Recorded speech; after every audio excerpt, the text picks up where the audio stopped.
Dressing room में ना, dressing room में, ग्राउंड में तो हमें तो ग्राउंड में दिखते हैं, लेकिन ये जो उनसे प्लेयर्स है ना, जो ड्रेसिंग रूम का माहौल, ये ग्राउंड का एटमॉस्फेयर है ना सेट करता है। क्योंकि जी आप ड्रेसिंग रूम में ये नहीं हो सकता कि आप ड्रेसिंग रूम में सारे इस तरह बैठे हैं, खामोश बैठे हैं और कुछ हो नहीं रहा, और ग्राउंड में आके आप शोर शराबा करते हैं, ये कभी भी नहीं हुआ। तो ये जो सीनियर प्लेयर्स हैं, मेरी उनसे ये है कि जी ये अपना ना सर ऊपर रखें, उठा। अगर 92 का अगर आप फाइनल का टॉस देखें सिर्फ, क्योंकि जी उन्होंने शेर की टी शर्ट पहन रखी थी और कहा था कि हम इस तरह खेल लेंगे, तो ये टोन है ना मैच से पहले सेट करते हैं। बिलीव बहुत है। तो ये सिर्फ है ना, ये वाली चीज है ना होना जरूरी है, क्योंकि जी बिलीव होना अपने अंदर जरूरी है। और सीनियर प्लेयर्स की ये वाला काम है कि वो ड्रेस अब देना। अब ये हमारे ये तैयब ताहिर है या ये सलमान आगा भी है या सऊद शकील भी है, इनका इतना एक्सपीरियंस नहीं है। अभी इन्होंने कितने मैच खेले हैं, किसी ने 7 खेले हैं, किसी ने 10 खेले हैं। तो मैं अभी तैयब ताहिर का और इनके कुछ देख रहा था, इन्होंने 50 ओवर भी नहीं खेल रखे अभी तक, क्योंकि जी कोई इतनी बॉल भी नहीं खेल रखे। तो ये अगर सीनियर प्लेयर्स को देखेंगे कि उनका सर झुका हुआ, तो ये तो खत्म हो जाएंगे पहले ही। तो यहां से ना आपने अपने आप को मोटिवेट करना, ये सीनियर प्लेयर्स का ये काम है। और ग्राउंड में जिस टाइम आके खेलना वो दूसरी चीज है, लेकिन इनकी ड्यूटी पहले से शुरू हो जाती है। तो और आई एम श्योर कि जिस तरह रिजवान है, रिजवान तो कप्तान ही है, क्योंकि जी वो आए स्माइलिंग फेस के साथ आए, उसकी बॉडी लैंग्वेज जरा डिफरेंट हो, तो लड़कों को पता चलेगा कि यार हमारा लीडर तो किसी और मूड में है जी। तो एकदम है ना वाइब सारी चेंज हो जाती है। बहुत अहम दिन, बड़ा मैच जो कि कुछ ही देर में खेला जाएगा Dubai international stadium. It's Pakistan versus India. इससे बड़ा क्रिकेट की दुनिया में तो कुछ हो नहीं सकता। ब्रेक पे जाने से पहले हम बात कर रहे थे कि इतने इंपॉर्टेंट मैच में ड्रेसिंग रूम का माहौल कैसा होता है, खिलाड़ी जो हैं वो किस तरह के प्रेशर से या एक्साइटमेंट से गुजरे होते हैं। सकी भाई, 2021 का वर्ल्ड कप जब हमने बहुत ही लंबे अरसे के बाद इंडिया को जो है वर्ल्ड कप में पहली दफा हराने में कामयाब हुए थे, वो जज्बात मुझे आज तक याद हैं। एंड आई रिमेंबर कि आप उस वक्त कोच थे।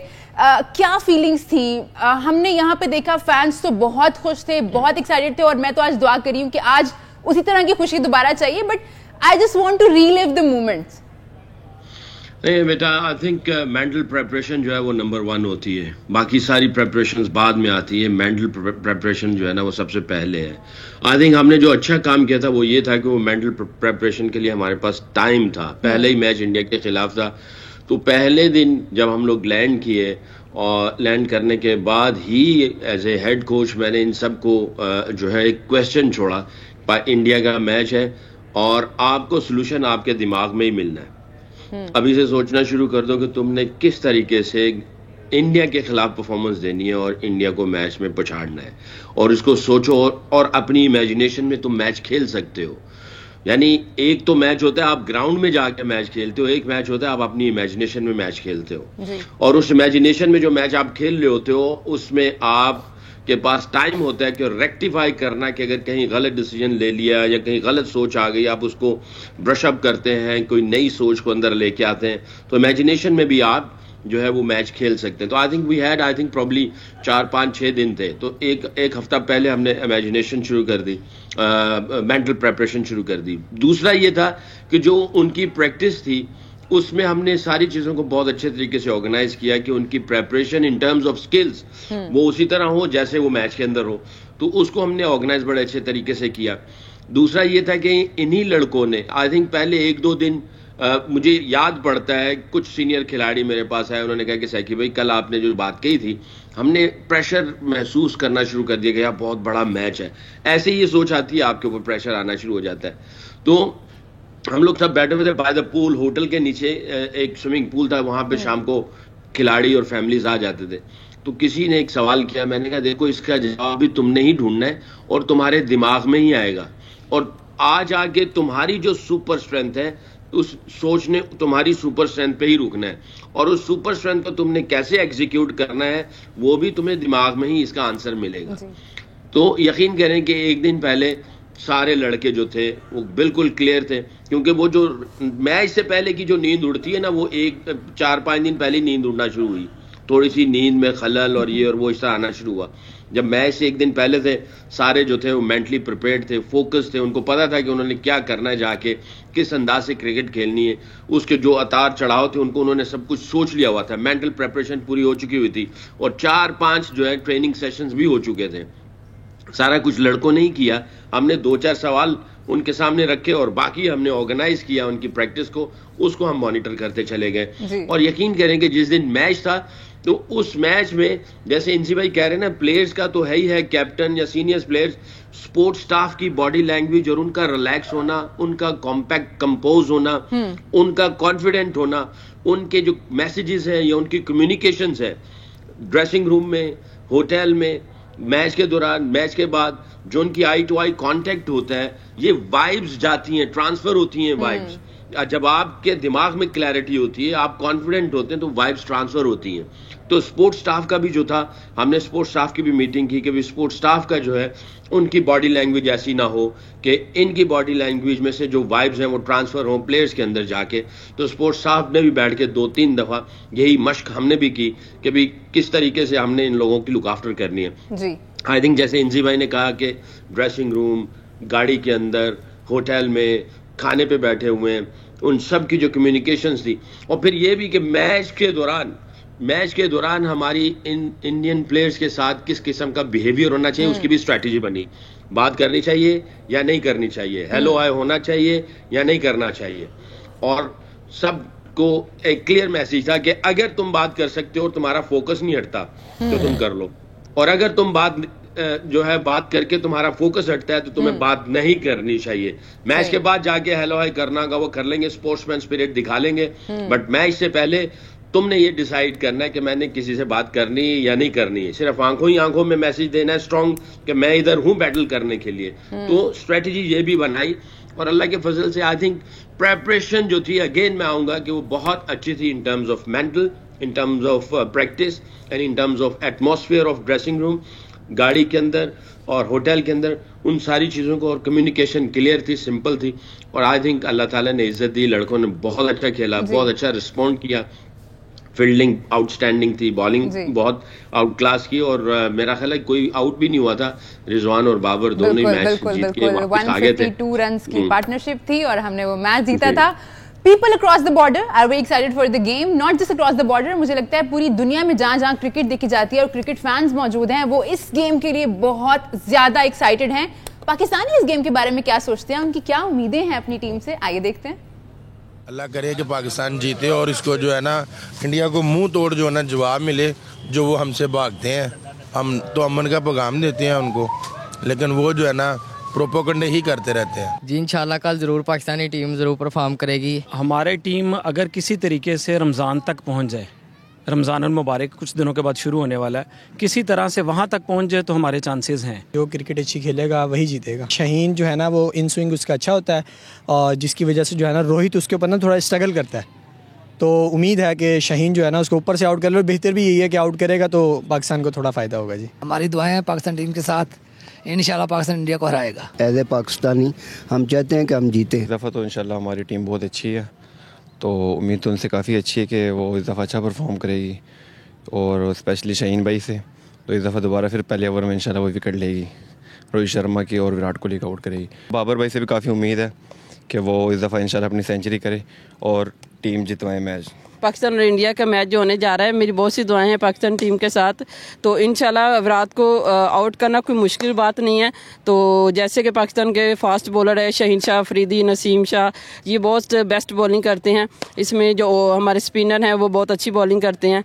तो इंशाल्लाह best of luck Pakistan team, और इंशाल्लाह इंडिया को हराना कोई मुश्किल काम नहीं है। पाकिस्तान जिंदाबाद। इंडिया और पाकिस्तान का मैच होगा, कोशिश करेंगे कि हम उनको कम से कम रेट पे आउट करें, और कोशिश करेंगे हमारे फील्डर और बॉलर अपनी अच्छी बॉलिंग और फील्डिंग के मुताबिक उनको आउट करें। जी ऐसा नहीं है कि हम लोग हरा नहीं सकते, इंडिया को हरा सकते हैं, बिल्कुल हरा सकते हैं। हमारी माशाल्लाह बॉलिंग बहुत अच्छी है, one of the world best bowling है हमारा बॉलिंग अटैक। बेसिक जो होता है ना वो होता है यूनिटी, टीम वर्क। आपकी अच्छी यूनिटी हो, टीम वर्क हो। देखें 3 चीज़ें होती हैं, plan, control and decision making. आपका प्लान अच्छा है, फिर आप कंट्रोल करें जब when you are inside the field, और फिर आप मेक श्योर करें कि उसके ऊपर आप राइट टाइम पे राइट डिसीजन करते रहें। असी अल्हम्दुलिल्लाह खुद पाकिस्तानी है, असं तो दिन रात नमाज पढ़ के दुआ करने के अल्लाह करे पाकिस्तान इंडिया को जीते।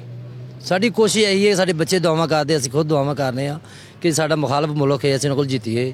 ਜੀ ਅਸੀਂ ਆ ਪਾਕਿਸਤਾਨੀ, ਸਾਡੀ ਟੀਮ ਜਿਹੋ ਜਿਹੀ ਵੀ ਹੈ, पर असी पाकिस्तानी टीम के नाल ही है। इंशाल्लाह पूरी उम्मीद है पाकिस्तान टीम विन करेगी, हमारी टीम इस टाइम बहुत अच्छी है। मगर फिर भी देखिए बाबर पे भी उम्मीद है, रजवान पे भी उम्मीद है, इंशाल्लाह ताला पाकिस्तानी टीम जीतेगी। मैं यही कहूँगा, मैं पाकिस्तान को बहुत सपोर्ट करता हूँ, इंशाल्लाह पाकिस्तान जीतेगा। पाकिस्तान इंडिया का मैच है, बहुत खुश है हम लोगों ने, अंदर LCD वगैरह लगवाई है दुकान के अंदर कि जल्दी जल्दी से हम मैच की तैयारियां करें। इतनी नेक ख्वाहिशें हैं उनके साथ, इंशाल्लाह अच्छा खेलेंगे तो जीतेंगे। पाकिस्तान और इंडिया का मैच हो रहा है, हमारा पाकिस्तान जीतेगा इंशाल्लाह। तो ये जो ना कोहली शोली आ रहे हैं, इन कोहली शोली को सबको उड़ाएंगे। हमारा पाकिस्तान में बॉलर बड़ा बड़ा पड़ा है, पाकिस्तान इंशाल्लाह जीतेगा। पाकिस्तान जिंदाबाद। लोगों की बहुत उम्मीदें हैं। बाबर और शाहीन का नाम हमने बार बार सुना, लेकिन एक और चीज हमने सुनी, वो है दुआएं और रमजान। तो सकी भाई, कुदरत का निजाम इज रियल। सब लोग जो है ना वो कुदरत से भी उम्मीदें लगाए बैठे हैं। इंडिया को हराया था, आवाम जो है काफ़ी एक्साइटेड है। ये जीत जो है ज़्यादा याद रखे हुए हैं, उम्मीदें जो है प्लेयर्स से ज़्यादा बांधे हुए हैं। और एक और चीज़ थी, वो ये थी कि उनका बिलीव जो है वो है, और दुआएं भी लोग कह रहे थे हम कर रहे हैं। इंजी भाई, यही वाला माहौल था 2017 में भी। एक तो रमज़ान चल रहा था, लोग बहुत दुआएं कर रहे थे, और पाकिस्तान टीम का आगाज़ भी इतना अच्छा नहीं हुआ था। उस वक्त आप चीफ सिलेक्टर थे। जब स्टार्ट अच्छा नहीं होता तो उस वक्त कैसा माहौल रहता है, कैसा प्रेशर आता है कि अब आपको आगे अच्छा करना है, या you know this is the game जिसमें हमें अच्छा करना है वरना हम बाहर हो जाएंगे। तो ये सारा प्रेशर कैसे हैंडल किया जाता है? अच्छा, मैं आपसे यहाँ एक बात अगर शेयर करता हूँ जी, कि सारी बात तो नहीं मैं शेयर कर सकता। जिस टाइम हम इंडिया से पहला मैच हार गए ना, और बड़े मार्जिन से हारे थे, 100-150 रन के मार्जिन से हम लोग हार गए थे। सो सरफराज कप्तान था, मैं चीफ सेलेक्टर था, मैं नहीं गया हुआ था उधर। तो हमारी उस पर फ़ोन पे बात हो रही थी ना, तो हम दोनों ही बैकफुट पे थे कि यार ये अगर टूर्नामेंट ना अच्छा गया तो वो हमें हटा देंगे और इस तरह की चीज़ वगैरह। फिर हम दोनों ने रियलाइज़ किया कि नहीं, इसको छोड़ना चाहिए, आगे चलना चाहिए, क्योंकि जी जो होगा देखा जाएगा। और उसके साथ होता ये है कि जी अगर आप पिछले थोड़े अरसे से भी देख लेना कि जिस टाइम भी पाकिस्तान टीम है ना कहीं हारती है ना, तो आप है ना सारी कोचेस चेंज हो जाते हैं, कप्तान चेंज हो जाता है, सिलेक्शन कमेटी चेंज हो जाती है, कब सारी चीज़ें चेंज कर देते हैं। तो जिस तरह ही आप एक मैच हारते हैं ना, जिस तरह इस टाइम हम न्यूजीलैंड से हारे में, जो मैं ये प्लेयर्स के प्रेशर की बात बता रहा हूँ, हमारे जो उनसे प्लेयर्स हैं, ईमानदारी के इंडियंस अंडर प्रेशर हो सकते हैं कि जी पाकिस्तान वालों से, पाकिस्तान वाले इंडिया से अंडर प्रेशर नहीं हो सकते। अंडर प्रेशर कहाँ होते हैं कि जहाँ एक मैच हारते हैं ना, तो यहाँ बात शुरू हो जाती है कि यार सिलेक्शन कमेटी ठीक नहीं है, ये कोच सही नहीं है, ये कप्तान सही नहीं है, इसको चेंज करो। और पीछे ये वाली चीज होती रही है। तो अब जिस तरह ही हम एक मैच हारते हैं ना, हम कम बैक करने की बजाय है ना अपने आप को सेव करने चले जाते हैं। तो मेरी बोर्ड से ये वाली रिक्वेस्ट है कि जी अगर हमारी जो भी सिलेक्शन कमेटी है, जो भी कप्तान है, जो भी कोच वगैरह है, इनको प्रॉपर टाइम दिया जाए, ठीक है ना, इनको वक्त दिया जाए। गलती इंसान से ही होती है। अगर हम ये कहेंगे कि सिलेक्शन में कोई गलती होगी, ठीक है, हो जाती है, कोई ऐसी बात तो नहीं है कि वो भी इंसान है, गलती हो सकती है। हम जिस टाइम यारा कल्चर खत्म कर देंगे ना, मैं आपको ये वाली बात यकीन से कह रहा हूं कि जो हमारी परफॉर्मेंस यहाँ है ना, तो वो यहाँ से यहाँ चली जाएगी। सिर्फ ये है कि जी यारा कल्चर खत्म हमारे पाकिस्तान में से हो जाए, ठीक है, सिर्फ एक कल्चर याला खत्म हो जाए तो। और वहाँ भी उस टाइम भी जो 2017 की बात कर रही है ना, तो मैंने और सरफराज ने ना ये वाली बात करने की कोशिश की थी कि जी ठीक है कि जी हम टूर्नामेंट देखते हैं। तो वहाँ से रिजल्ट उसने अपने आप को बचाने की कोशिश नहीं की। उसने कहा कि जी हम कम बैक किस तरह कर सकते हैं। फ़खर की एक इनिंग्स ने, देखो एक इनिंग्स है ना, फ़खर ने वहाँ 37 रन किए थे अगेंस्ट साउथ अफ्रीका। उसने पूरी गेम जो टीम था ना उसका टोन है ना डिफरेंट कर दी थी, टोन सेट कर दी थी कि हमने किस तरह की क्रिकेट खेलनी है। तो ये बड़ा ज़रूरी है कि आपकी सोच पॉजिटिव होनी चाहिए। और मैं सीरियस कह रहा हूँ क्योंकि जी अगर हमारे बोर्ड और हम लोग अपने लड़कों को बैक करें तो हमारे लड़कों की परफॉर्मेंस बिल्कुल डिफरेंट हो जाएगी। अब मेरा मतलब है कि जी अगर पाकिस्तान अगर न्यूजीलैंड से हार गया, कल ऑस्ट्रेलिया भी तो 350 करके, वो इंग्लैंड भी तो हार गया ना ऑस्ट्रेलिया से, तो इस तरह के मैचेस हो जाते हैं, लेकिन इसको बर्दाश्त करना हमें आना चाहिए। चेंज करने से बेहतर है कि आप रीबिल्ड करने की तरफ जाएं। ऐसा नहीं है कि आप हर सीरीज के बाद जो है वो मैनेजमेंट चेंज करते रहें, कप्तान चेंज करते रहें। ऐसा कि भाई अगर हम पाकिस्तान वर्सेस इंडिया इस मुकाबले की बात करें तो हम देखेंगे कि बाकी जितनी भी टीम्स हैं, चलिए हम पूरे इवेंट की बात कर लेते हैं, बाकी जितनी भी टीम्स हैं उनको 3-4 वेन्यूज पे खेलना है। इंडिया का अगर हम देखें तो उनको एक ही वेन्यू पे खेलने हैं सारे मैचेस। वो अपने पहले मैच से पहले ही दुबई में मौजूद थे। तो इस चीज से कितना फर्क पड़ता है कि एक टीम जो है ना तो वो ट्रेवल कर रही है, उसको प्रैक्टिस करने के लिए भी वहीं जगह मिल रही है जहां पे उसको खेलना है, उसको दिन की भी प्रैक्टिस मिल रही है, उसको रात की भी प्रैक्टिस मिल रही है। And then there is Pakistan जिसने अपना पहला मैच जो है वो कराची में खेला है डिफरेंट कंडीशंस में, फिर उनको ट्रेवल करके जाना पड़ा दुबई और अब वहां पे खेलना है, आपको क्लाइमेटाइज होने का उतना टाइम नहीं मिला। तो ये सारी चीजें कितना फर्क डालती हैं तैयारी पे? मैसिव फर्क पड़ जाता है इसमें। ट्रीटमेंट भी आप जो है वो पाकिस्तान को थर्ड क्लास किस्म की ट्रीटमेंट देते हो, इंडिया को आप फर्स्ट क्लास किस्म की ट्रीटमेंट देते हो, उनको पूरा प्रॉपर अपॉर्चुनिटी देते हो कि वो आप बेस्ट प्रेपरेशन कर सकें। हमें कोई इस तरह की अपॉर्चुनिटी नहीं मिलती कि हम भी बेस्ट किस्म की प्रेपरेशन कर सकें। आपका रवैया जो है towards Pakistan and towards India वो ज़मीन आसमान का फ़र्क है। होटल्स में फ़र्क है, प्रैक्टिस में फ़र्क है, उनकी प्लानिंग स्ट्रेटजीज में फ़र्क आ जाता है, बहुत फ़र्क पड़ता है। ये आप ये देखें ना, पाकिस्तान ने जहाँ तक मेरी इंफॉर्मेशन है, जहाँ तक मुझे पता है, जहाँ तक मैंने फाइंड आउट किया है कि पाकिस्तान को सिर्फ नाइट में प्रैक्टिस करने का मौका मिला है, डे का प्रैक्टिस करने का मौका ही नहीं मिला।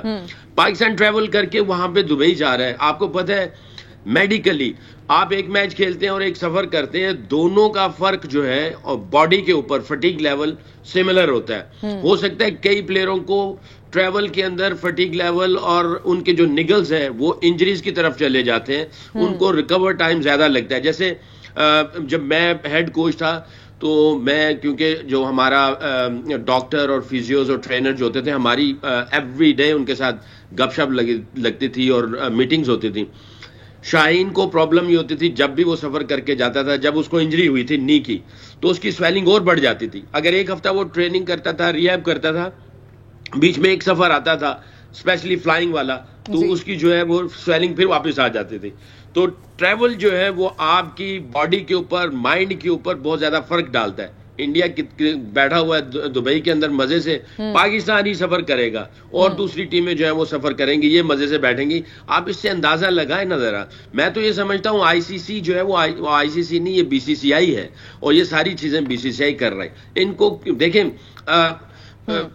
लगता है कि मैं बात थोड़ी सी जो है वो पाकिस्तान के पॉइंट ऑफ व्यू से कर लूंगा, बट देखें लॉजिकल ये है कि हो ही नहीं सकता ऑस्ट्रेलिया पाकिस्तान आ रही है, इंग्लैंड पाकिस्तान आ रही है, न्यूजीलैंड पाकिस्तान आ रही है। हम तो बात करते ही हैं बिकॉज हमें सामना करना पड़ता है उस डिफरेंस का बर्ताव में, लेकिन सिर्फ हम नहीं बात कर रहे, अब पूरी दुनिया बात करी है। स्पेशली कुछ अर्सा पहले एक वीडियो आई थी, सर्कुलेट हुई थी सोशल मीडिया पे, जिसमें ऑस्ट्रेलियन प्लेयर्स ये बात कर रहे थे कि ICC is not the boss, ICC is secondary and the BCCI is the boss। जी बिल्कुल बिल्कुल। और मैं ये समझता हूँ सुनील गावस्कर साहब, मैं बड़ी इज्जत करता हूँ, मेरे हीरो हैं। उन्होंने अभी पिछले दिनों एक मैसेज किया कि पाकिस्तान के मैच, पाकिस्तान इंडिया के मैच से पहले उन्होंने कहा जी बाकी सारे निकाल के एक स्पिनर डाल दो, सिर्फ शामी को अंदर रखो। ठीक है। अब मैं चाहूंगी कि हम जरूर बात करें प्लेइंग 11 आज पॉसिबल क्या हो सकती है। अभी तक जो खबरें हैं वो ये हैं कि पाकिस्तान क्रिकेट टीम जो है वो 3 पेसर्स के साथ और 1 स्पिनर के साथ मैदान में उतरेगी। इंजी भाई, बैलेंस तो हमारा हिला है, स्पेशली साइम तो जाहिर है इस टूर्नामेंट से पहले ही इंजर्ड होने के बायस स्क्वाड का हिस्सा नहीं थे, लेकिन पहले ही मैच में फखर जमान भी इंजर्ड होकर बाहर हो गए। तो आपकी ओपनिंग में तो प्रॉब्लम है। अब आपको चूज करना है कि आपको इमाम के साथ जाना है या आपको उस्मान के साथ जाना है, और फिर नंबर किस नंबर पे कौन सा प्लेयर बैटिंग करेगा। तो ये मसाइल तो हैं हमारे। नहीं, ये वाली चीज़ है बिल्कुल, इस पर कोई वाली बात नहीं है। और इस टाइम तो सिलेक्शन की बात करना नहीं बनता, क्योंकि जो उस टाइम भी कोई रेगुलर ओपनर्स सेलेक्ट नहीं हुए थे। तो ठीक है, अब या उस्मान अगर इनको लग रहा है कि जी नेट में बेहतर खेल रहा है, या इमाम आया है, डेब्यू कराएं फिर, हाँ, या उसको खिलाएं या उसको डेब्यू कराएं। और मेरे ख्याल में प्रेशर वाला मैच है तो आपको किसी ऐसे प्लेयर को खिलाना चाहिए जिसका थोड़ा सा एक्सपीरियंस हो, तो ये बड़ा ज़रूरी है। लेकिन उस्मान का एक ये एडवांटेज है क्योंकि जी वो वहीं क्रिकेट खेलता रहा है, सारी क्रिकेट उसने उसी कंडीशन में खेलनी है, तो उसका भी फ़ायदा हो सकता है। लेकिन ये आपने डिसाइड करना है कि जी आपका क्या रोल है। और बॉलिंग तो जो हमारी खेल रही थी तो वो वही बॉलिंग है। और मेरे ख्याल में टीम में एक मैच के बाद चेंज करनी भी नहीं चाहिए, एक हमें चेंज करनी पड़ रही है कि जी किसी ओपनर को कि जी वो इंजरी के बाइस, वरना मेरे ख्याल में सेम टीम रहनी चाहिए। अच्छा, मैं एक बात और कहूँ कि जी जो हमारा बड़ा जोर होता है कि जी बाबर आजम हमारा मेन प्लेयर है, इसमें तो कोई शक वाली बात नहीं है जी। तो अगर हम सारा प्रेशर एक प्लेयर पे डाल देते ना बैटिंग का, तो ये उसके साथ भी ज्यादती हो जाती है कि जी हम सारी चीज़ें कि जी बाबर आजम ही करके दे। अगर मैं आपको 90s की या जिस टाइम बहुत सारे ग्रेट प्लेयर्स खेल रहे थे ना, अगर उसकी बॉलिंग की बात करूं तो अकेला वसीम अकरम नहीं था, वसीम भाई नहीं थे, वकार भी साथ था, ठीक है ना, साथ था, मुश्ताक अहमद भी साथ था, रजाक भी। तो ये पूरी एक टीम है ना, बंच बनता है, फिर आप दूसरी पे हमला करते हैं। और अगर वो 90s की अगर बैटिंग ली जाए ना, उसमें सईद अनवर भी था, आमिर सोहेल भी था, सलीम भाई भी थे, जावेद भाई भी थे, मैं भी खेलता था, यूसुफ भी था। तो ये एक पूरी टीम है, इंडिविजुअल की गेम नहीं है। ये जरा थोड़े से लोग है ना जहन में रखें। वो बाबर आजम को इतना एक अंडर प्रेशर कर दिया जाता है कि जी तनकीद के लिए भी बाबर आजम है हमारे पास, और मेरा मतलब है परफॉर्म करने के लिए भी बाबर आजम है, रगड़ा देने के लिए भी बाबर आजम है, ऐड देने, हर चीज बाबर। तो मैंने कहा दूसरे प्लेयर्स को भी ना अपनी रिस्पॉन्सिबिलिटी लेनी पड़ेगी, उनको भी अपनी परफॉर्मेंस है ना रेज करनी पड़ेगी। और हमारे पास है ना अनफॉर्चुनेटली ये हो रहा है, ये बड़े अरसे के बाद मैं देख रहा हूँ कि जो हमारी बैटिंग ऑर्डर है ना, इसमें हमें एक बाबर के अलावा दूसरा कोई ग्रेट प्लेयर नहीं दिख रहा। हमें अपने ना ग्रेट प्लेयर बनाने पड़ेंगे, और वो उसका बनाने का पता क्या तरीका है, इन पे ट्रस्ट करना पड़ेगा। ये जो हम चेंजिंग करते हैं ना, ये सारी चीजें खराब कर देती है। तो ये रिस्पॉन्सिबिलिटी, जिस तरह आगा सलमान बड़ी अच्छी फॉर्म में है, खुशदिल ने बड़ी जबरदस्त परफॉर्मेंस दी है, और रिजवान ने भी अभी 100 किया था साउथ अफ्रीका के खिलाफ। लड़के हमारे फॉर्म में है, इनको रिस्पॉन्सिबिलिटी लेनी पड़ेगी। एज ए टीम जिस टाइम आप खेलोगे ना, तो आपको बड़ी जबरदस्त कि जी एक आउट हो जाए तो कोई ऐसी बात नहीं है। तो ये हमें ना रिस्पॉन्सिबिलिटी लेनी पड़ेगी। और जो आज की टीम है, वो मेरे ख्याल में पाकिस्तान की टीम इतनी मुश्किल नहीं है, ना ही इंडिया की, कि वो क्लियर है, एक एक मैच खेला हुआ है, सारों का फॉर्मेट बना हुआ है, बैलेंस टीम्स हैं दोनों की। सकी भाई, अगर हम ऑन पेपर्स देखें तो ठीक है, इंडिया की टीम थोड़ी ज़्यादा बैलेंस लगती है। हम लोग की एक तो इंजरी हो गई, उसके बाद हम देखते हैं बाबर अपनी उस तरह की पीक फॉर्म में नहीं है जो 2-3 साल तक पहले थे। अभी हमें दिखाई देता है कि वो थोड़ा सा स्ट्रगल कर रहे हैं, बहुत ज़्यादा नहीं लेकिन थोड़ा सा हमें दिखाई देता है वो कर रहे हैं। तो ऐसे में जो इंसी भाई बात कर रहे हैं कि जो नए लोग हैं, जो यंगस्टर्स हैं हमारे, जो कि कदरें थोड़ी सी बेहतर फॉर्म में लग रहे हैं, उनको रिस्पॉन्सिबिलिटी लेनी पड़ेगी। जैसे आगा सलमान की बात की इंसी भाई ने रिजवान का नाम लिया, खुशदिल शाह का नाम लिया, और ये ऐसे प्लेयर्स हैं जिन्होंने अभी हाल ही में हमें मैचेस में अच्छी परफॉर्मेंसेस करके भी दिखाई हैं। देखिए, अभी ऑस्ट्रेलिया इंग्लैंड का मैच देख लें, ऑन पेपर इंग्लैंड ज्यादा सॉलिड थी, अच्छी थी, और फेवरेट भी थी। ऑस्ट्रेलिया ऑन पेपर उस तरह की नहीं थी इन टर्म्स ऑफ एक्सपीरियंस और इन टर्म्स ऑफ बैलेंस। और ऑन पेपर ये कोई चक्कर नहीं होता, ऑन द फील्ड ये सारा चक्कर होता है। ऑन द फील्ड ऑस्ट्रेलिया ने खेला और इंग्लैंड को मारा उन्होंने। दूसरी चीज जो है, आप ऑस्ट्रेलिया के मैच में देख लें कौन से सीनियर प्लेयर्स ने रन्स किए। ट्रेवर्स हेड कुछ नहीं कर सका, स्मिथ कुछ नहीं कर सका, जो उनके मेन प्लेयर थे, जिसके अराउंड सारी टीम चल रही थी। परफॉर्मेंस किसने दी? दूसरे लड़कों ने परफॉर्मेंस दी। इसी तरह बॉलिंग यूनिट में इनके 3 सुपर मेगा स्टार थे ही नहीं, और परफॉर्मेंस किसने दी? इनके वो लड़के जो बाद में आए। ये असल में मुझे ऐसा लगता है, खास तौर पे पाकिस्तान और खास तौर पे बाबर पे कुछ ऐसा जो है वो क्या कहते हैं, एक तहरीक चलाई जाती है कि 2-4 बंदों को टारगेट बनाया जाता है, उनको पहले ऊपर चढ़ाया जाता है।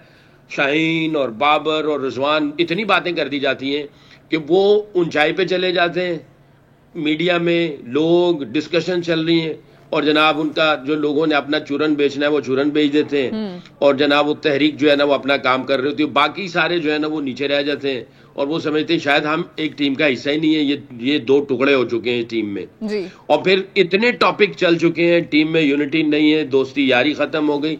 मैं ये समझता हूं अगर टीम में दोस्ती यारी नहीं है तो वो टीम ही नहीं है।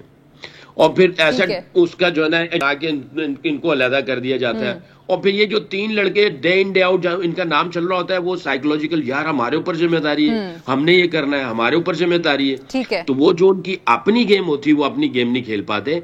असल में इस तरह के ना प्रोग्राम होने चाहिए ना इनको 3 को। सकी भाई, हमें इजाज वसीम बाकरी ने दुबई इंटरनेशनल क्रिकेट स्टेडियम से ज्वाइन किया है। Thank you so much Ijaz हमें ज्वाइन करने का। माहौल कैसा है वहाँ पे? हम लोग तो यहाँ बहुत एक्साइटेड हैं, दुआएं कर रहे हैं, पाकिस्तानी बहुत जोशो खरोश में है इस वक्त इस गेम को लेके। वहाँ का माहौल कैसा है स्टेडियम का? देखें, स्टेडियम में तो अब माहौल बनना शुरू हो गया है, क्योंकि दोनों टीमें अब से कोई आधा घंटा पहले यहाँ दुबई स्टेडियम में पहुंच गई हैं और फैंस भी बड़ी तादाद में आ रहे हैं। ज्यादातर आपको क्योंकि जब भी दुबई में मैच होता है तो ब्लू शर्ट के क्रिकेट फैन ज्यादा दिखाई देते हैं, लेकिन इतने कॉन्फिडेंट नहीं है इंडियन फैंस। पता नहीं, उनको शायद लगता है कि पाकिस्तान एक जख्मी शेर की तरह झपट सकता है, क्योंकि पाकिस्तान की चैंपियंस ट्रॉफी की जो सेमीफाइनल की जो रेस है वो इसी मैच के ऊपर मुनसर है। बाकी पाकिस्तान आज एक इमामुल हक की तब्दीली के साथ आएगा। इमामुल हक वापस स्क्वाड में आ रहे हैं।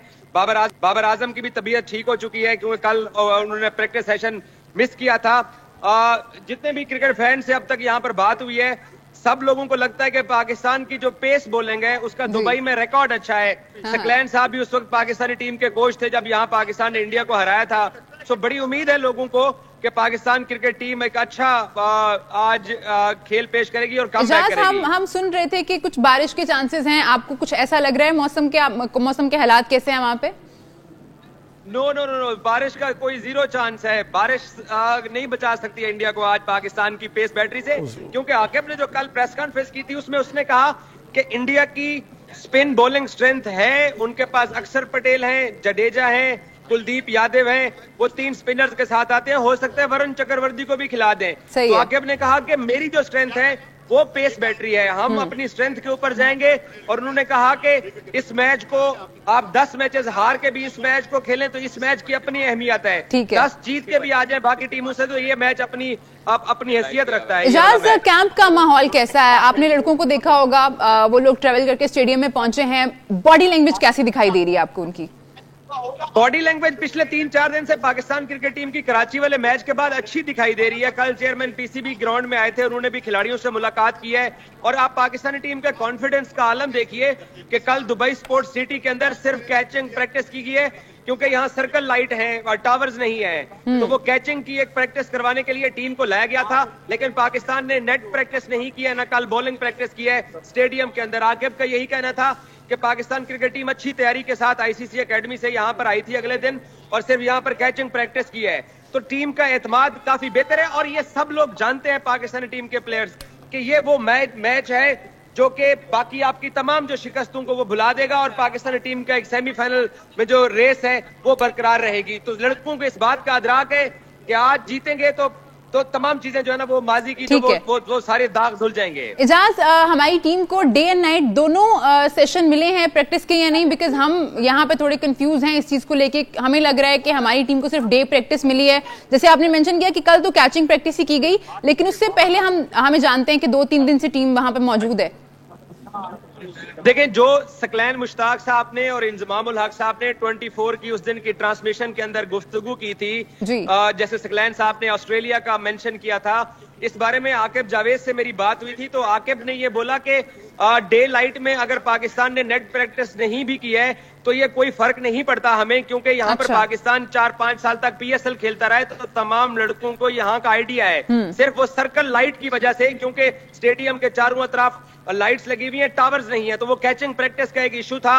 वो लड़के जो है ना वो रिंग बनता है लाइट्स का जब गेंद नीचे आती है। तो उन्होंने कहा कि हमें कोई इशू नहीं है कि अगर हमारी यहाँ पर डे में प्रैक्टिस नहीं हुई है 4 बजे, क्योंकि नेट प्रैक्टिस पाकिस्तान ने आईसीसी एकेडमी में कर ली थी। अब क्योंकि सारी चीजें डिपेंड भी करती है टॉस के ऊपर। मैं आपको एक बात बता दूं, पाकिस्तान क्रिकेट टीम जो है वो आज सिर्फ अटैक करने पे जा रही है और अग्रेशन के साथ खेलने जा रही है। आप छोड़ दीजिए मैच का रिजल्ट क्या आएगा, आपको टीम आज फाइट करती हुई नजर आएगी। इजाज, कुछ प्लेइंग 11 के बारे में आपके पास खबरें पहुंची हैं कि आज किसको जो है वो खिलाया जा रहा है? देखें, इमामुल हक वापस आएंगे और उनको खिलाना भी चाहिए फखर जमान की जगह। लेकिन इस चीज को भी हमने चेक करने की कोशिश की कि क्या पाकिस्तान उस्मान खान को रेगुलर ओपनर के तौर पे मैदान में उतार सकता है, नहीं उतार सकता है। तो टीम इंतजामिया की तरफ से ऐसा कोई हिंट दिखाई नहीं दिया है। और कल मुदस्सिर नजर साहब जो कि यहाँ पे एक अरसे से यूएई क्रिकेट को चला रहे हैं, उनसे मैंने इंटरव्यू भी किया, उन्होंने भी ये बात की है कि उस्मान को इतने बड़े मैच के अंदर मत उतारिए, आप बाबर और इमाम के साथ जाइए दोनों, क्योंकि बाबर का अब ये 5वां 6ठा मैच होगा बतौर ओपनर, तो जहां उनकी नई गेंद के ऊपर हाई सेट होनी थी वो हो जाएगी। और फिर मोहम्मद शामी बांग्लादेश के खिलाफ 5 विकेटें भी ले चुके हैं, तो शायद पाकिस्तान उस्मान को चांस ना दे, इमाम और बाबर ही ओपनर जाएंगे और सऊद वन डाउन पे खेलेगा। ठीक है एजाज, मैं इंडियन टीम के बारे में और उनके कैंप में क्या माहौल है उसके बारे में भी जानना चाहूंगी। आपने देखा होगा कि वो लोग भी प्रैक्टिस करके गए हैं, उनकी बॉडी लैंग्वेज कैसी लग रही थी आपको? देखिए इंडियन क्रिकेट टीम में से विराट को हमने देखा है कि कल वो अपनी टीम से पहले आए और आईसीसी एकेडमी में जब उनकी टीम बस पे पहुंची तो विराट वैन पे और उसने 1 घंटा अलग आके पहले बैटिंग प्रैक्टिस की और वो मोस्टली पेसर्स को फेस करते रहे जो कि उनको नेट बॉलर प्रोवाइड किए गए थे, तो वो पेसर्स के साथ अकेले में ट्रेनिंग करते रहे। Indian cricket team on paper बहुत अच्छी है, लेकिन उनकी एक बैड परफॉर्मेंस का सिलसिला चल रहा है। विराट की भी बैड परफॉर्मेंस है, रोहित शर्मा की बैड परफॉर्मेंस चल रही है, श्रेयस अय्यर एक अरसे से कुछ नहीं कर रहे हैं, केएल राहुल, एक शुभमन गिल उनकी बैटिंग में चल रहा है। तो इसलिए इंडियन जर्नलिस्ट को आप सुन लो या उनके फैंस को सुन लो तो वो इतने कॉन्फिडेंट नहीं है जितना आज से 1-1.5 साल पहले कोई भी इंडिया पाकिस्तान गेम होती थी तो वो कहते थे कि जी हम जाके पाकिस्तान पे चढ़ाई कर देंगे। उनको पता है कि उनकी भी बैड फॉर्म लगी हुई है। अब ये सारा दारोमदार है पाकिस्तान के पेसर्स के ऊपर। स्पेशली हमें शाहीन और नसीम से तवक्को करनी चाहिए कि वो पाकिस्तान को जो है वो अच्छा आगाज दे बॉलिंग में। अच्छा एजाज, हमारे पास एक और खबर पहुंची है कि इंडियन कैंप में एक लेफ्ट आर्म पेसर के साथ वो प्रैक्टिस कर रहे हैं। इस बात में कितनी सदाकत है? पाकिस्तानी लेफ्ट आर्म पेसर के साथ प्रैक्टिस कर रहे हैं वो लोग? देखिए पाकिस्तान के पास एक ही लेफ्ट आर्म पेसर है शाहीन शाह अफरीदी और एक गुलजार नाम का लड़का शायद है जिसको तो यहाँ यूएई के अंदर बहुत सारे ऐसे क्रिकेटर हैं जो पाकिस्तान से माइग्रेशन करके यहाँ पर आए हुए हैं, तो उन्होंने प्रैक्टिस जरूर की है। लेकिन अब शाहीन शाह अफरीदी और अगर कोई नेट बॉलर है उसका मवाजना तो नहीं है, इसीलिए हमने कल देखा है कि नेट के अंदर इन्होंने मेहनत जरूर की है। देखिए जितना मर्जी प्रटेंड करें कि कॉन्फिडेंट जरूर है, आउट ऑफ फॉर्म है इंडियन क्रिकेट टीम, और इंडियन क्रिकेट टीम ने बांग्लादेश के खिलाफ भी कोई अच्छा मैच नहीं जीता, मुश्किल से जीता। टॉस मैटर करता है और जितने भी लोगों से हमने बात की है, जितने फैंस है, वो कहते हैं अगर पाकिस्तान पहले बैटिंग करता है तो 270 पाकिस्तान की अगर बैटिंग क्रॉस करती है तो पाकिस्तान ये टारगेट बॉलर्स डिफेंड करके आपको दे सकते हैं। ठीक है साकिब भाई, आपको ये सवाल पूछना चाहेंगे एजाज से? नहीं, आई थिंक प्रीटी मच जो जितनी इन्फॉर्मेशन चाहिए आपने वो कर ली है। Thank you very much. ठीक है, thank you so much. Pitch के मुतालिक हम जानना चाहेंगे, इंजी भाई जानना चाह रहे हैं कि पिच कंडीशंस के बारे में आपको कुछ पता चल सका है, कैसा लग रहा है? इंजमाम भाई, क्योंकि आईएलटी के यहाँ पर 15 मैचेस हुए थे और 10 विकेटें हैं, ड्रॉप इन विकेटें हैं, 2 को नहीं यूज किया गया था, 1 पे मैच हो चुका है और अब दूसरा विकेट जो है वो इस्तेमाल आज होगा। आकिब जावेद और रिजवान जब पहले दिन पाकिस्तान ने आईसीसी एकेडमी में प्रैक्टिस की थी तो दोनों खसूसी तौर पर विकेट देखने के लिए गए थे, आकिब और रिजवान, और बाद में फिर आकिब ने मीडिया को बताया कि बैटिंग फ्रेंडली ट्रैक जरूर है लेकिन उसमें हल्का सा बाउंस है। अब वो बाउंसर आप लोग बेहतर बता सकते हैं कि स्पिनर्स को मिलेगा या पेसर्स को मिलेगा, लेकिन हल्का बाउंसी ट्रैक मौजूद है और ड्यू फैक्टर भी यहाँ पे बिल्कुल भी नहीं है, तो इक्वल अपॉर्चुनिटी है दोनों टीमों के लिए। Thank you so much, thank you so much Ejaz. जो आपने पिच कंडीशंस हमारे साथ डिस्कस की हैं उस पे मैं, जो हमारे जेंटलमैन हैं, एक और खबर मुझ तक पहुंची है, वो ये है कि जो जिस पिच पे आज मैच खेला जाना है वहां पे 2 दफा पहले मैच जो है वो खेला जा चुका है, लेकिन जो इंडिया वर्सेस बांग्लादेश मैच के दौरान पिच यूज हुई थी वो नई पिच थी और हमने देखा कि वो बहुत स्लो डाउन हो गई थी। इंजी भाई, इस तरह की कंडीशंस में व्हाट डू यू थिंक, अगर आप टॉस जीते हैं तो आपको किस तरह जाना चाहिए, स्पेशली गिवन द फैक्ट कि हम लोग जो हैं अपने पेसेस पे भरोसा किए हुए हैं और हमें एजाज वसीम बाकरी ने बताया कि वो तो 3 से 4 स्पिनर्स के साथ जाना चाह रहे हैं इस मैच में। सुनील गावस्कर ने भी पिछले दिनों बयान दिया था कि जी हमें 4 स्पिनर्स के साथ चले जाना चाहिए। मैं इसलिए कंडीशंस का पूछ रहा था कि दोनों टीमों के पास जो बॉलिंग ऑप्शंस है ना वो टोटली डिफरेंट है। पाकिस्तान फास्ट बॉलर से हमला करने के चक्कर में वो स्पिनर से कंडीशन बड़ी मैटर करती हैं, और स्पेशली अगर बांग्लादेश वाला लास्ट मैच देखा जाए ना तो सेकंड इनिंग्स में बांग्लादेश के स्पिनर्स ने फ्रीली हिट नहीं खाई। एक ने 35 रन दिए, एक ने 37 रन दिए 10 ओवर्स में, तो उन्होंने हिट नहीं मारने दी इंडियन बैट्समैन को। तो मेरे ख्याल में अगर कंडीशन वही वाली रही तो टॉस बहुत क्रूशल हो जाएगा, क्योंकि जी मेरे ख्याल में कि जी जो टीम भी टॉस जीतेगी वो पहले बैटिंग करेगी और पिछले मैच से आइडिया ये होता है, अब असल में हम कंडीशन नहीं देख सकते, तो मुझे ये कोई बहुत बड़ा हाई स्कोरिंग मैच नहीं दिखता। हाँ, ये ज़रूर हो सकता है कि पहली इनिंग्स में विकेट का जो सा बिहेवियर था इंडिया और बांग्लादेश के मैच, वो अच्छा था कि शुरू में हालांकि उनके 35 पे 5 आउट हो गए थे, उसके बाद भी वो 230 पे ले गए और एक टाइम ऐसा लग रहा था कि जी वो 230 से भी ज्यादा ऊपर चले जाएंगे। तो सेकंड इनिंग्स में इंडियंस, हालांकि उनकी पार्टनरशिप भी लगी है कि जी रोहित ने भी ऊपर से 40 किया है और सुमन गिल ने तो 100 ही किया है, लेकिन उसके बावजूद भी कहीं भी इंडियंस फ्रीली खेलते हुए नजर नहीं आए कि जी स्कोर इजी हो। तो सेकंड इनिंग्स में ना स्कोर करना थोड़ा सा मुश्किल होगा, इतना आसान नहीं होगा, और स्पेशली स्पिनर्स का तो, और इंडियन स्पिनर्स पे बैंक कर रहा है। इंडियन भी मेरे ख्याल में अगर टॉस जीतता है तो वो भी पहले बैटिंग करने को तरजीह देगा, मुझे ऐसा लगता है। तो आप देखेंगे कि जी क्या है, और मेरे ख्याल में और आईसीसी की जो कोशिश होगी, तो ये तो नहीं कहूँगा कि जी सारी फेवरेट तो वैसे इंडिया को है, ये ना होगा कि जी ट्रैक भी स्पिनर बनाओ, लेकिन मैं जो समझता हूँ कि जी आईसीसी की ये वाली कोशिश होगी कि ऐसा ट्रैक बने कि जी जिस पे हाई स्कोरिंग गेम हो, ताकि लोग ज्यादा से ज्यादा एंजॉय कर सके कि जी 300 पे 300 चेज हो। जिस तरह कल इंग्लैंड का और ऑस्ट्रेलिया का मैच हुआ था, लोगों ने पसंद किया कि जी 350 से 350, उनकी भी ये वाली कोशिश होगी आईसीसी की कि इस तरह का मैच हो। अदरवाइज मुझे ऐसा लगता है कि ये स्पिनिंग ट्रैक भी हो सकता है, स्पिनिंग ट्रैक भी हो सकता है। सकी भाई, टॉस बस होने ही वाला है, टाइम तो हो गया है। कप्तान जो हैं वो इस वक्त आ रहे होंगे टॉस के लिए। कंडीशंस जैसे इंजी भाई ने कहा है कि बहुत ज़्यादा मैटर करती हैं। अगर हम ये कहें कि हमें जो टेम्पलेट है, जो थोड़ा पुरानी क्रिकेट वाला है, वो ज़्यादा सूट करता है, तो बात गलत तो नहीं है? देखें, जो स्ट्रेंथ है वो स्ट्रेंथ है। अभी आपने किसी चीज को चेंज नहीं करना है, क्योंकि आप अपनी स्ट्रेंथ पे ही जाएंगे, और ड्यूरिंग द टूर्नामेंट आप अपनी स्ट्रेंथ को चेंज करके नया बनाएं जो कि आपकी स्ट्रेंथ भी नहीं है। स्ट्रेंथ इसलिए स्ट्रेंथ होती है कि आपने उसके ऊपर रिजल्ट्स प्रोड्यूस किए होते हैं, एविडेंस दिए होते हैं। तो पहले तो स्ट्रेंथ को आपने सामने रखना है। दूसरा, ये इंजी भाई ने जो बात की है कि स्पिनिंग ट्रैक भी हो सकता है, मेरा ये मानना है कि इसमें काफी हद तक, आई थिंक 70-80% मैं ये समझ रहा हूँ कि हो सकता है ये स्पिनिंग ट्रैक ही दे दें, क्योंकि मुझे जो है ना ये फेवर जो मिल रही है ये आउट ऑफ द वे मिल रही है, और ये इसी तरह ही हो रहा है। और ये पता नहीं, शायद मैं थोड़ा सा इसको डिफरेंट तरीके से सोच रहा हूँ। और मैं बहुत इज्जत करता हूँ गावस्कर साहब की, उन्होंने कहा कि 4 स्पिनर्स के साथ चले जाना चाहिए। तो I think you never know, spinning track दे दिया जाए। ये उन्होंने तो अपनी तरफ से जो क्रिकेट को देखते हुए, पाकिस्तान की क्रिकेट को देखते हुए, उन्होंने तो अपनी एज ए एक्सपर्ट ओपिनियन दी है। मैं उनको नहीं कह रहा हूँ, कुछ पता नहीं आईसीसी जो है वो जो है स्पिनिंग ट्रैक दे दे और वो अपने स्पिनर्स के साथ अंदर आ जाए और हम लोग फास्ट बॉलर्स के साथ चल रहे हो। एनीवे, जो हमारी स्ट्रेंथ है, हम आप उधर से जा नहीं सकते, आप अपनी स्ट्रेंथ को हिला नहीं सकते हैं, क्योंकि आपके पास अभी टाइम नहीं एक्सपेरिमेंट करने का। दूसरी चीज ये है, पाकिस्तान और इंडिया का मैच देखा जाए, जहां तक मुझे खबर मिली है कि हर कोई ये कह रहा है कि इंडिया का पलड़ा भारी है।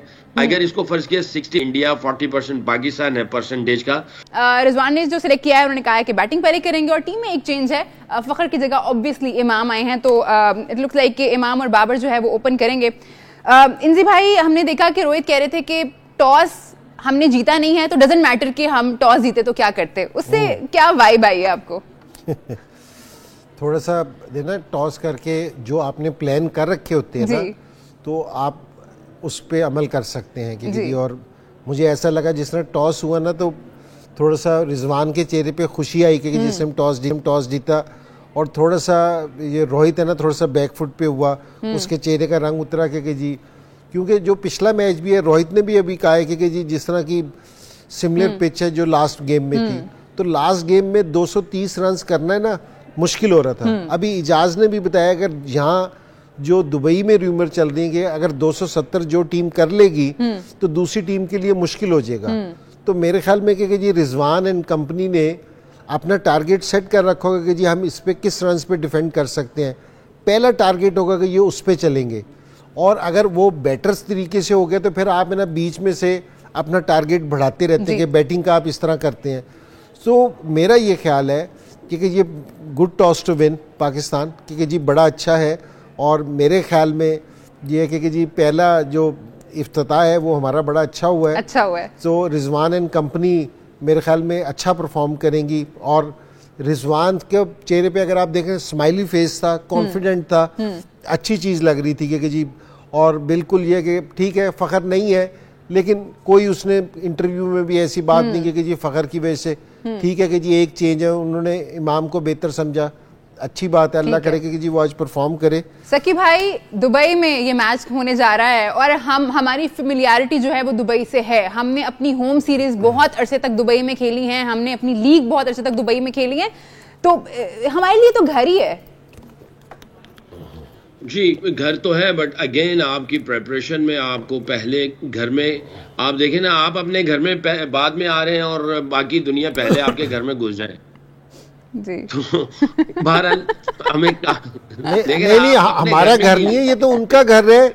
पूरी दुनिया, ये पाकिस्तान नहीं उनसे यहाँ खेलेगी, पूरी दुनिया की टीमें उनसे यहाँ के खेलेंगी। ये वाला ट्रीटमेंट किसी और टीम को दे सकते हैं? घर है ये तो घर उनका हुआ ना, और जिसका आईसीसी है उसी का सब कुछ है, तो आईसीसी भी नहीं कह। बहरहाल एनीवे, आई थिंक इंजी भाई की बात को मैं सेकंड करूंगा। कल का मैच देखते हुए अगर सिमिलर कंडीशंस हैं तो I think good to win the toss, मगर उसमें ये है कि थोड़ा सा ये देख लें बांग्लादेश की अगर टीम की जो स्टार्टिंग थी, हमारी स्टार्टिंग जो है ना वो बेहतर होनी चाहिए, क्योंकि ये एक थोड़ा सा आपको एविडेंस मिलता है कि भाई कंडीशंस है पिच की या क्लाइमेट का कुछ ऐसा है, या ये नए गेंद को अच्छा करते हैं इंडियन बॉलर्स शामी और जो बॉलिंग यूनिट है, तो उसको थोड़ा सा देख लें। और जैसे इजाज ने बताया पास स्कोर जो है वो 270 है, तो आई थिंक यहाँ पे 300 तक होता है, ऐसा नहीं है कि नहीं होता। पास स्कोर जो रिसेंट पास में गया है, तो आई थिंक अगर पाकिस्तान अच्छा खेलता है, स्टार्ट अच्छा होता है, जो कि हम लोग काफी ऑप्टिमिस्टिक हैं और अल्लाह से उम्मीद भी है, दुआगो भी है कि ये हमारे बच्चे करें अच्छा। अगर हम लोग 270 प्लस करते हैं, 300 तक लेके जाते हैं, तो अच्छा होगा, मैच अच्छा होगा। और प्लस जो इंग्लैंड जो इंडिया को बाद में प्रॉब्लम्स आई थी, इश्यूज हुए थे, इवन दबे अल्फाज में रोहित शर्मा ने भी ये कहा कि भाई जब आपके चैलेंजेस आते हैं तो आप यू डू समथिंग डिफरेंट। तो समथिंग डिफरेंट का मतलब ये है कि रास्ता ढूंढने की कोशिश करते हैं। इसका मतलब ये है कि उनको बांग्लादेश के मैच में कुछ प्रॉब्लम्स आई थी चेस करते हुए, अगर जल्दी आउट हो जाते तो शायद इनको जो है वो मुंह की खानी पड़ जाती। जी, वो रोहित ने एक्नॉलेज किया है कि इतना इजी नहीं था हमारे लिए वो मैच जीतना, भी हमें टाइम लगा उस टारगेट तक पहुंचने में, और वो शायद एक्सपेक्ट कर रहे हो कि हम जल्दी फिनिश करेंगे, बट उतना जल्दी फिनिश नहीं कर पाए। इंजी भाई, मुझे पता है कि हमें बाबर पे ही सारी जिम्मेदारी नहीं डालनी है, बाकी भी लोग हैं 10 जो इस टीम का हिस्सा हैं, इट्स अ टीम गेम। तो बाबर के बारे में एक जो बहुत ज्यादा बात आजकल हो रही है वो ये है कि वो स्पिन के अगेंस्ट थोड़ा स्ट्रगल कर रहे हैं। अगर हम 2021 से पहले तक देखें तो उनकी एवरेज जो थी वो 89.94 थी, और पेस के अगेंस्ट रिलेटिवली उनकी एवरेज कम थी, इट वाज 57.22। तो उसके बाद हमने देखा है कि जब प्रोग्रेस किया है उन्होंने 2022 से अब तक, तो उन्होंने स्ट्रगल किया है स्पिन के अगेंस्ट एज अ बैटर। जैसे कि हम जानते हैं कि आपने इंडिया के अगेंस्ट हाईएस्ट आपका स्कोर है पाकिस्तान की जानिब से जितने भी प्लेयर्स अब तक खेले हैं। क्या सजेस्ट करना चाहेंगे बाबर को आज के इस मैच में, स्पेशली अगेंस्ट स्पिन? देखिए, मेरे पास तो एक दिन के लिए तो कोई जादू की छड़ी नहीं है कि जी मैं करूं। अगर आप ये 2021 से रिकॉर्ड बता रही है ना जी, मैं सिर्फ एक चीज़ कह रहा हूं कि सक्लेंस भी इस चीज़ को करेंगे। हमारे कोई बॉलर्स हैं जिनसे बॉलिंग नहीं हो रही, कोई बैट्समैन है अगर उन्हें स्पिनर खेलने की मुश्किल हो रही है, ये फर्स्ट क्लास के जाके मैच खेलने। ठीक है, जब तक आप फर्स्ट क्लास के मैचेस नहीं खेलेंगे तो आप है ना, जब तक आप है ना स्पिनर्स को आपको प्रॉब्लम हो रही है ना, जब तक आप एक दिन में 50-60 ओवर स्पिनर्स के नहीं खेलेंगे ना, बेहतर नहीं हो सकते।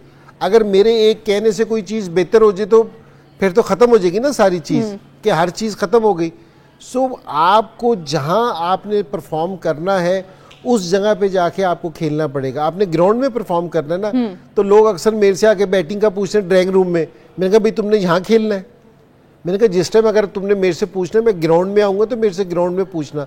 तो एक तो ये वाली चीज़ चाहिए। आज ये है कि जी ऐसा भी नहीं है कि जी बाबर आबर ज़्यादा स्पिनर से आउट हुआ है, लेकिन मुझे ये लग रहा है कि जी वो फॉर्म में है, कि स्कोर कर रहा है, ठीक है। थोड़ा सा जिस टाइम 25-30 हो रहा है ना, तो मेरे ख्याल में उसको अपना कॉन्सेंट्रेशन लेवल है ना बढ़ा देना चाहिए, और ज़्यादा फोकस हो जाना चाहिए अपने उस पर कि जी वो अपना खेले।